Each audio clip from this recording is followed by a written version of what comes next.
الرحمن الرحیم. شینشین پر تشریف فرما زکا اور میرے معزز حضرات سامعین، جو تقریر ابھی ہوئی اور اس سے پہلے کی تقریریں جو ہوئی ہیں کافی جامع ہیں. کچھ سوالات ہمارے لیکن ابھی باقی رہ جاتے ہیں کہ 1.7 بلین کی جمعیت آج مٹھی بھر فلسطینی نوجوانوں کی حرکت پر خوش تو ہو رہی ہے، لیکن یہ کیا بات ہے کہ ہم میں اکثریت حرکت نہیں کرتی، بہت ہی قلیل اقلیت حرکت کرتی ہے. کربلا کی بھی بات کی گئی گزشتہ کی تاریخ میں، پھر وہی بات ہوتی ہے. اقلیت در اقلیت حرکت کرتی ہے لیکن اکثریت حرکت نہیں کرتی. رسول جس طریقے سے کہا گیا خاتم الانبیاء ہیں، اس کے بعد کوئی نبی آنے والا نہیں، کافۃً للناس رحمت للعالمین ہے. یہ تو سب جمع کرنے والی چیزیں ہیں. رحمت اتنی کہ تمام نیشنز کے لیے رحمت، اور ماننے والوں میں بڑی چھوٹی سی اقلیت ہوتی ہے کہ جو حرکت میں آتی ہے. تو فیض اتنا لیکن لینے والے کم. یہ تضاد، یہ کانٹرڈکشن ہم کو سمجھنا ہوگا کہاں پر شروع ہوتا ہے.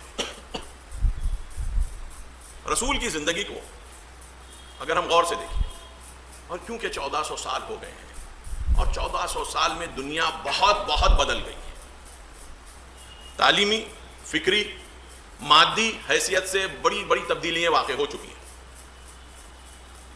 رسول کی زندگی کافی مبہم سی ہو گئی ہے قوم کے لیے. ہم رسول کو ویسے نہیں دیکھ پا رہے ہیں جیسے کہ ہم کو دیکھنا چاہیے. پہلے یہ دیکھ لیں کہ رسول کے ساتھ ہم کہاں پر کھڑے ہیں. اگر ہم قرآن کی آیت کو دیکھیں وَكَذَلِكَ جَعَلْنَاكُمْ أُمَّةً وَسَطًا لِتَكُونُوا شُهَدَاءَ عَلَى النَّاسِ وَيَكُونَ الرَّسُولُ عَلَيْكُمْ شَهِيدًا، تو اللہ تو ہم کو رسول کی بغل میں کھڑا کر دیا ہے.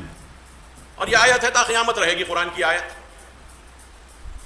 اسی طریقے پر اللہ نے تمہیں ایک درمیانی قوم بنا دی تاکہ تم تمام انسانیت پر گواہ بن سکو اور رسول تم پر گواہ بنے. یعنی ہم رسول کے درمیان اور عوام کے درمیان کیا بن گئے ہیں؟ واسطہ بن گئے. کہ اگر ہمارا عمل ایسا ہوگا تو اللہ ہمارے عمل کو رسول کے عمل کے ساتھ کر دے گا، اور رسول اسی عمل کی شہادت دیں گے جو انہوں نے کیا تھا اور امت نے وہی عمل انجام دیا. کسی کو اگر ذمہ داری دی جا رہی ہو تو وہ سطح ایمان بھی دیا جائے یا نہ دیا جائے، مالک رسول کو تو تو نے عظیم بنا دیا اور ان کی گواہی ہم جیسوں کے لیے لوگوں پر گواہ بنا کر پیش کیا. یہ تو بڑا تضاد تو یہی نکل آ رہا ہے. مالک تضاد یہاں نکل آ رہا ہے. ہم کچھ بھی نہیں ہیں، رسول سب کچھ ہیں. وہ ہم پر گواہ ہوں گے کہ ہم جو کچھ نہیں ہیں، ہم جو کچھ نہیں ہیں ہم گواہ بنے سب لوگوں پر. یہ تضاد آ گیا.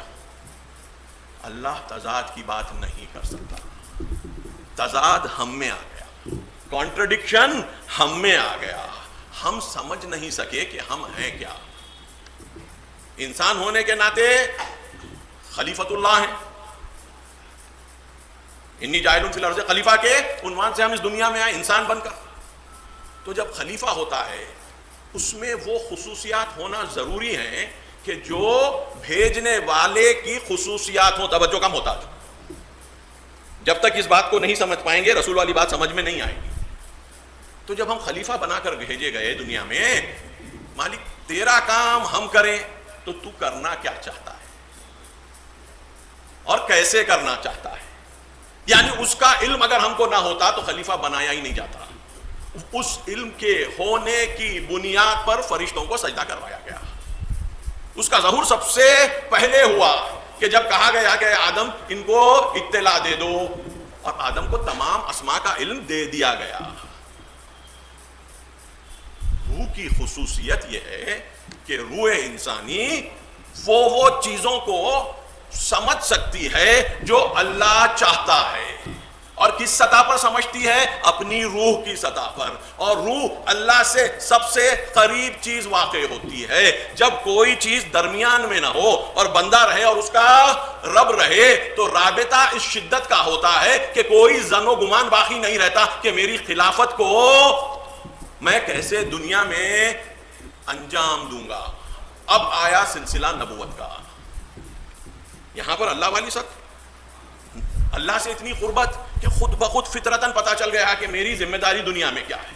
اب دنیا آگے بڑھتے جا رہی ہے، نبیوں کا سلسلہ شروع ہوتا ہے جہاں پر اختلاف آتا ہے، لوگ جھگڑنے لگتے ہیں. قرآن کی کئی آیتیں ٹائم نہیں ہے، وہاں پر ہم کو نبیوں سے سابقہ پڑتا ہے کہ جہاں جہاں پر تم اختلاف کر رہے تھے، بغیم بینہم، ایک دوسرے پر حملہ کر کر، ایک دوسرے پر ٹرانسگریشن کر کر اور ایک دوسرے سے حسد کر کر، بغین کے یہ معنی آتے ہیں عموماً.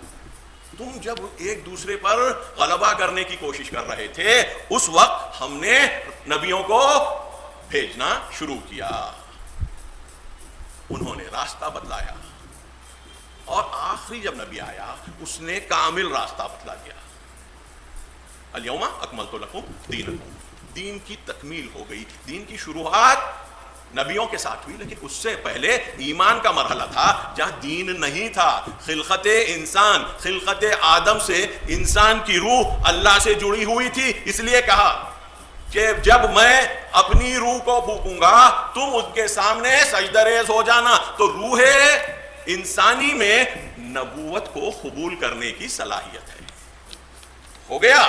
اب جب رسول عملی کام کرنے لگتا ہے کہ جیسے جناب ابراہیم نے کیا، رسول کا کام تو ہوتا ہے کہ پیام پہنچا دے، وما علینا الا البلاغ. لیکن جب قوم ان کے بات مان کر تابع ہو جاتی ہے، اب جو کام قوم میں انجام دیا جاتا ہے جیسے ابراہیم نے کیا، امامت کا کام رسول انجام دینا شروع کرتے ہیں. تو مرحلہ عمل میں بھی انسان کو رسول بھی نظر آ جاتا ہے، امام بھی نظر آ جاتا ہے.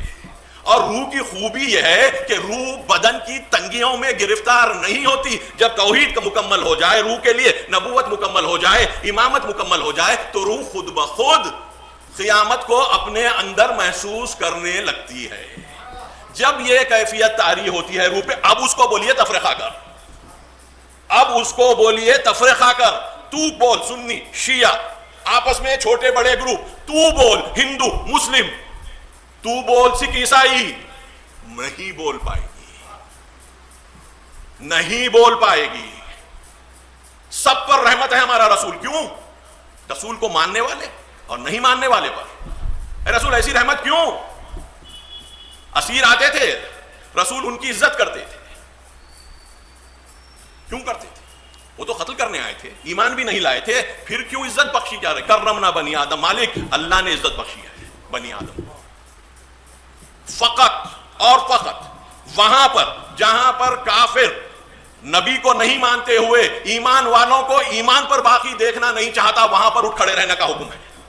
اس کے علاوہ اٹھ کھڑے رہنے کا حکم ہی نہیں ہو سکتا، ورنہ رحمت للعالمین نہیں رہیں گے، کرمنا بنی آدم باقی نہیں رہے گا. یہ گفتگو سمجھنا روح کا کام ہے. ہماری روحیں زمانے کے گزر جانے سے زمانے میں رہ کر مزمحل ہو گئی ہیں، ویک ہو گئی ہیں. جو دنیا میں جیتا ہے وہ دنیا کے لیے جیتا ہے، جو اللہ میں جیتا ہے وہ فقط اللہ کے لیے جی سکتا. اب ہم کو یہ دیکھنا ہے اپنے تئیں کہ ہم دنیا میں جی رہے ہیں، اپنی روحی زندگی کو دنیاوی زندگی بنا دیے ہیں، یا وہ روح کی حقیقت پہ ہم باقی ہیں کہ ہم اللہ میں جی رہے ہیں اور دنیا میں خلیفہ کی حیثیت سے کام کر رہے ہیں.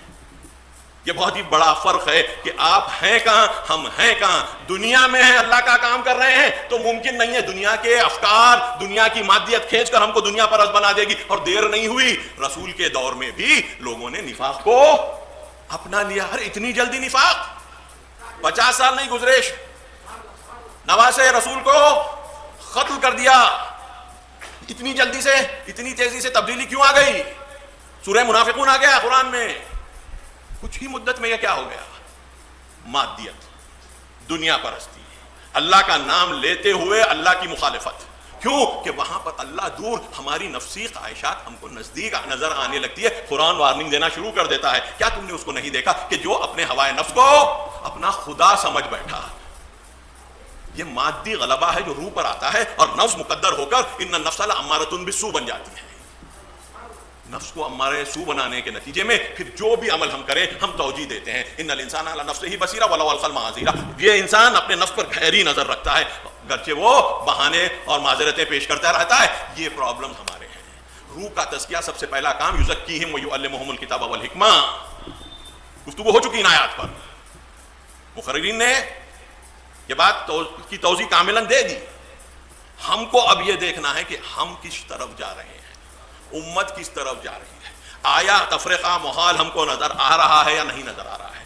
ہم نے دین کو اپنے حساب سے سمجھا، اللہ کے دین کو اللہ کے طریقے پر نہیں سمجھا. رسول کے دیے ہوئے دین کو جو اللہ کا دین تھا، کیونکہ رضیت لکم الاسلام دینا، یہ رسول کی چوائس نہیں ہے، چوائس اللہ کی ہے. اس کے دین کو اس کا دین رہنے دیں، ورنہ کیا ہو جائے گا؟ وَلَا تَكُونُوا كَالَّذِينَ تَفَرَّقُوا وَاخْتَلَفُوا مِن بَعْدِ مَا جَاءَهُمُ الْبَيِّنَاتُ وَأُولَٰئِكَ لَهُمْ عَذَابٌ عَظِيمٌ. کیوں؟ ایمان آ چکا تھا. یہود اور نصارہ کے پاس ایمان آ چکا تھا. تم ان جیسے نہ ہو جانا. دلیلیں، روشن دلیلیں آنے کے بعد انہوں نے فرقہ فرقہ کر لیا اپنے آپ کو اور اختلاف کیا، اور نتیجہ کیا نکلا؟ اولئک لہم عذاب عظیم. وارننگ قرآن دے رہا ہے، ہم بھی وہی کریں گے. کچھ اور آیتیں جو اتحاد کی طرف بلاتی ہیں، ایک ہونے کی طرف. اگر ہم اللہ کے لیے جیتے ہیں تو اللہ کے لیے مریں گے بھی. دنیا کے لیے جیتے ہیں تو دنیا کے لیے مریں گے بھی. اور ہمیشہ یہ امید کریں گے کہ دوسرا کام کرے ہم واہ واہ کریں، ہماری دنیا کم نہ ہو، ہم نیکی کی بات کرتے رہیں گے. یہ بات ہم کو حدیث میں بھی ملتی ہے. اور امام حسین بھی کہتے ہیں کہ کیا برے اچھوں کو اچھا نہیں سمجھتے، کیا برے اچھوں کو اچھا نہیں سمجھتے، برے بھی اچھوں کو اچھا سمجھتے ہیں، اچھے ہونا نہیں چاہتے. ہم بھی ان کی تعریف کر رہے ہیں کہ کیا کارنامہ انجام دیا. ہم سے اگر کہا جائے گا تو کہیں گے ہم اس میں مٹھائی بانٹیں گے، یا اگر ان کو مار پڑی ہے، ان کی جان چلی گئی ہے تو اس کا سوگ کریں گے. تو یہ مٹھائی بانٹنا یا سوگ کرنا حقیقت کو بدل دیتا ہے کیا؟ یہ تو ہوتا ہی نہیں ہے. ہم اپنے آپ کو جب تک نہیں بدلیں گے تب تک کوئی چیز بدلنے والی نہیں ہے. پھر قرآن یہی کہتا ہے، اور اقبال بھی اسی کو شعر میں پیش کرتے ہیں کہ خدا نے آج تک اس قوم کی حالت نہیں بدلی، نہ ہو جس کو خیال خود اپنے حالت کے بدلنے کا. یہ کیفیت ہم نہیں لائیں، اور جب تک ہم میں تبدیلی نہیں آئے گی، جب تک ہم اپنی اصالت کو نہ سمجھیں، اپنی ابتدا کو نہ سمجھیں. یہ دنیا آئے گی اور چلی جائے گی. نہ ہم ویسے تھے دنیا میں آنے سے پہلے کہ ہمارا حساب نہ تھا، اور مرنے کے بعد بھی ایسا نہیں ہوگا ہمارا حساب کتاب نہ ہوگا. ہم جب یہ بدن کو دیکھیں تو یہ بدن کو ایک انسٹرومنٹ کے جیسا دیکھیں. ہر انسان اپنے شغل کے حساب سے، اپنے پروفیشن کے حساب سے ایک انسٹرومنٹ استعمال کرتا ہے. پڑھائی کے اپنے طریقے رہتے ہیں، ڈاکٹر کی اسٹیتھوسکوپ رہتی ہے، کسی اور کی کچھ، کسی اور کی کچھ. یہ بدن ہمارے لیے ویسی ہے. بدن کو اہمیت نہ دیں، روح کی طرف جائیں. روح کو تقوی کے ذریعے سے طاقتور بنائیں، اور جب روح طاقتور بن جائے گی، روح میں ایک کیفیت ایسی ہے کہ جو اس کو خود غرض نہیں بننے دیتی. روح کیونکہ اللہ کے علاوہ کسی کو اپنے آپ کے لیے محتاجیت کی ضرورت محسوس نہیں کرتی، اس کو کسی طریقے سے کسی کا احتیاج نہیں ہے. تو جو احتیاج سوائے اللہ کے نہیں دیکھتا تو وہ دوسرے سے حسد کیسے کرے گا، کمپٹیشن کیسے کرے گا، اس کی غیبت کیسے کرے گا، اس کا برا کیسے چاہے گا؟ وہ اپنا برا چاہ سکتا ہے، دوسرے کا برا نہیں چاہے گا. ہو جاتا ہے تو میں فدا ہو جاؤں، دوسرے بچ جائیں، نہ یہ کہ دوسرے فدا ہو جائیں اور میں بچ جاؤں. روح کی کیفیت یہ ہے کہ روح میں ایثار نام کی چیز بہت ہے. جب وہ ایثار والی کیفیت آتی ہے تو کمپٹیشن ختم ہو جاتا ہے. کمپٹیشن اگر ہوتا ہے تو اللہ سے قربت کی طرف سے اور ایک دوسرے کو اللہ کی طرف دھکیلنے میں بھی خود آگے بڑھتے جاتے ہیں. اللہ سے روکیں گے تو خود پیچھے ہٹ جائیں گے. تو وہ کمپٹیشن ایسا نہیں ہے کہ کسی اور کی ترقی کو آپ روکنا چاہیں ایمان کے راستے میں، خود آپ پیچھے ہو جائیں گے، وہ آگے نکل جائے گا. تو ایسا کمپٹیشن کرو کہ جس میں کمپٹیشن میں دوسرے کو آگے لے جانا ہے اور اس کے آگے لے جانے میں بھی آگے جا رہا ہوں. تو جب دوسرے کی فکر زیادہ ہو جائے گی، آپ ایک سوسائٹی کو دیکھ لیجیے جس میں ہر انسان دوسرے کے فائدے کے لیے کام کر رہا ہو، تو اس کی طرف بھی فائدہ برابر آئے گا یا نہیں آئے گا؟ وہ 1000 لوگوں سے مل رہا ہے صبح سے شام تک، اور 1000 اس کے فائدہ چاہ رہے ہیں اور وہ 1000 کا فائدہ چاہ رہا ہے. کیلکولیٹ اگر آپ میتھمیٹیکلی کریں گے تو ہوگا کیا؟ اس کو اپنا حصہ مل ہی جائے گا نا. ختم ہو گئی بات. آپ نے 1000 روپئے کو 1000 لوگوں میں بانٹ دیا، ٹھیک ہے، تو آپ کو بھی 1000 روپئے واپس مل جائیں گے یا نہیں ملیں گے؟ آپ 1000 میں تو آپ بھی ایک رہیں گے. جب دوسرے بانٹنے لگیں گے 1-1 روپیہ کر کر تو آپ کو اپنے 1000 واپس آ گئے. خیرات کا ثواب ہو گیا اور یہ ملنے کا بھی مسئلہ حل ہو گیا. لیکن ہم ایسا سوچ نہیں سکتے. ہماری فکر اس طریقے سے بنی ہے کہ جو جانوروں میں آپ کو نظر آتا ہے، حتیٰ جانوروں میں بھی نہیں ہے. بتلاتے ہیں کہ بڑواغلیں ان کو کھانے کی بہت زیادہ ضرورت ہوتی ہے اور صبح ہونے سے پہلے ان کو کھانا چاہیے. اگر ایک بڑواغل کا پیٹ بھر گیا اور دوسری بڑواغل کا پیٹ نہ بھرا اور بھوکی رہ گئی ہو تو وہ مر جائے گی. تو دوسری بڑواغل جس کا پیٹ بھر چکا ہے وہ خے کر دیتی ہے اس کے لیے تاکہ وہ کھا لے اور وہ بھی بچ جائے اور یہ بھی بچ جائے. ہمارے پاس آپ دیکھیے جو نفسا نفسی ہو رہی ہے, ہمارے پولیٹیشنز کتنے لاکھوں کروڑوں کا مال کھا کر ڈکار نہیں لے رہے ہیں. یہ انسانی پرابلم ہے. اللہ نے وہ روح بخشی اور پھر اسفلا سافلین کا بھی مرحلہ رکھا, ویسے اڑو گے ایسے گرو گے. چوائس ہماری ہے. رسول کی یاد ہم کو ان حقائق کی طرف لا دیتی ہے کہ کس طریقے سے ہم اس جگہ پر پہنچ جائیں اعلیٰ علین کے, اور یہ اسفل سافلین سے بچ کر اپنے آپ کو آگے بڑھاتے رہیں. وہ آخر دعوانا الحمدللہ رب العالمین.